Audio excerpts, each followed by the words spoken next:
Chapter 29 Hatching a Plan. As Marvin huddled there, inches from Durer's tiny masterpieces, a thin, sharp prick of resolve began to form inside him. He had to do something. But what? There had to be some way to stop this terrible theft. If only James were here! He needed his friend's help now more than ever. Marvin scurried down the table leg and across the rug to the desk. Swiftly, he climbed up and crossed its smooth expanse to the window ledge. The glass panes were filmy with winter grit, but Marvin could see the length of the street quite clearly. It was a tree-lined block, with handsome brick and stone townhouses on either side, interspersed with shops and restaurants. Not dissimilar to the Pompadays' own neighborhood, Marvin thought. So perhaps they were still on the Upper East Side somewhere.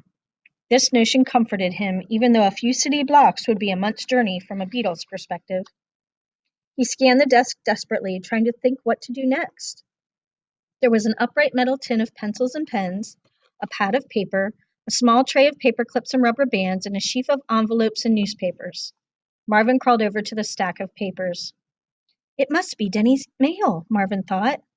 He knew a little about the human system of mail because Papa had explained it to him several weeks ago when, tragically, Cousin Buford had been scooped up with Mrs. Pompaday's real estate contracts, sealed inside a flashy orange and purple Federal Express envelope, and mailed to one of her clients. When Marvin asked where he'd been sent to, Papa said that the address was written on the front of the envelope, though the Beatles had no way of deciphering it. Comfortingly, Papa did explain that, wherever Buford was headed, he was sure to arrive by 10:30 the next morning. The family could only pray he'd survived the journey and made a new life for himself somewhere in the city. Privately, Marvin had his doubts about Buford's ability to make a sandwich, much less a new life for himself. But there was no point in dwelling on what couldn't be helped. Thus Marvin knew that the writing on the envelope told the mailman where to deliver it. He hesitated at the edge of the stack. One of the newspapers had a white label stuck to it. Could it be the address of this apartment? The place where Durer's virtues were being held captive? Marvin considered this possibility. If there was some way to get the mailing label to James, he'd at least know where to look for the stolen drawings, as long as he got the address before Denny packed up the drawings and left the country. It was a long shot, but the only idea he had at the moment, and it was certainly better to do something than to sit there fretting while the drawings disappeared forever. He crawled across the thin newsprint to the label. It had to be unstuck somehow. Careful to protect the lines of type, he gently chewed the foul-tasting yellow glue that gummed the label to the paper. Using his legs to lift and tug it, he eventually dislodged the whole thing. Pleased with himself, Marvin dragged the label over to an empty surface of the desk. It was slightly tatty at the edges and wet from chewing, but it still held 3 complete lines of black letters. He spread it flat and set about meticulously folding and rolling it exactly as he did with his blanket and towel whenever the Beatles went camping. When he'd reduced the label to a tidy bundle that was about as long as he was, he scanned the desktop for something to tie it with. He caught sight of Denny's jacket, flung over the chair. A scattering of Denny's gray hairs clung to the shoulders just as Marvin had hoped. He crawled over to fetch one, and then used it to tie the rolled label to his underbelly, cinching the strand of hair like a belt. As one would imagine, this made it very difficult indeed for Marvin to walk. He waddled back to the stack of mail and sat down under the corner of the newspaper, heaving with exhaustion. Now, he just had to think of a way to get the label in James's hands. His thoughts were interrupted moments later when Denny appeared in the doorway of the study, speaking urgently into his cell phone. What? What do you mean? Christina, I don't understand. Christina? His accomplice. Marvin shuddered with disgust. How had he let himself become so fond of her? What happened? Denny continued. They did? Just the matting? Oh, of course, with the tracking device. My dear, calm down. It's difficult to understand you. Marvin scooted out from under the newspaper to hear him better. Why was Christina upset?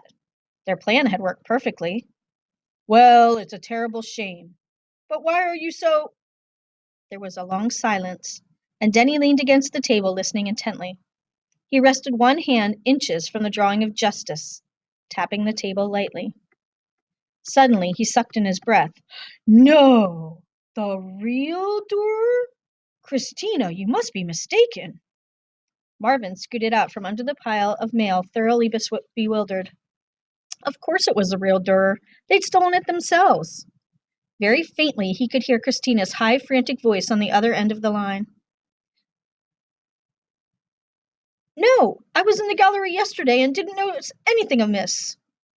Of course I wasn't looking closely since you'd wrapped it up yourself. You were right, it was confusing, but my dear, I just can't believe it. Are you sure? Denny paused. So Christina hadn't known. So many feelings raced through Marvin that he barely remembered to hide himself when Denny walked toward the desk to get his coat.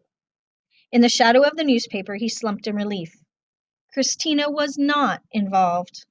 Her love for the drawings was real. Her friendship with James and Carl was true. Yes, I'll come over at once, Denny said. I need to see this for myself. Marvin could hear another flood of tinny commentary through the phone, and Denny waited, one hand on his coat. It's too much to contemplate. That fortitude would be gone now, too? Denny paused in heavy silence, but the idle movements of his fingers over his coat betrayed his calm. Marvin twitched, furious. What an act this was! If you're right, I must contact my director and the Getty's Board of Trustees as soon as possible. Of course. Marvin could hear the anguished tones of Christina's response, and remembered that fortitude had been on loan from Denny's museum. It didn't even belong to the Met.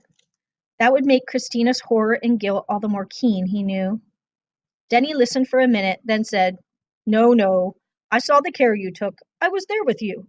You mustn't be so hard on yourself, Christina. To be completely frank, I still don't understand how it could have happened. James's likeness was remarkable, but you're certain the original is gone? Ugh, what a liar he was!